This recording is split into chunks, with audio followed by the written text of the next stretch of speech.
नमस्कार शेतकरी मित्रांनो, आले पिकामध्ये भरपूर शेतकरी सोडा आणि मिठाचा वापर करताय स्पॉट ड्रिचिंगसाठी. ते खूप चुकीचं शेतकरी मित्रांनो. त्याच्यामुळे आपल्या जमिनीमध्ये सोडियम आणि क्लोराईडचं प्रमाण वाढून आपली जमीन नापीक होण्याची शक्यता असते. आणि सोड्यामुळे शेतकरी मित्रांनो आपल्या जमिनीत न्यूट्रिएंट इम्बॅलन्स होऊन आपलं जे क्रॉप आहे ते पूर्ण खराब होण्याची शक्यता असते शेतकरी मित्रांनो.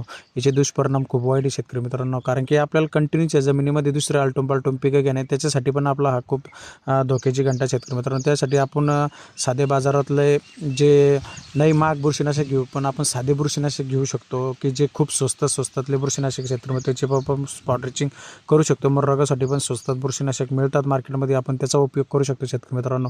पण या चुकीच्या गोष्टी करून आपण आपली जमीन स्वतःच्या हाताने खराब करू नये, कारण की ऑलरेडी आपण फर्टिलायझर टाकू आपल्या जमिनीचा पोत तो खूप खराब केलेला आहे. आणि त्याच्यानंतर पण आपण या चुकीच्याच गोष्टी केल्यामुळं आपली जमीन आणखीन खराब होण्याची शक्यता असते. त्यामुळे थांबवा.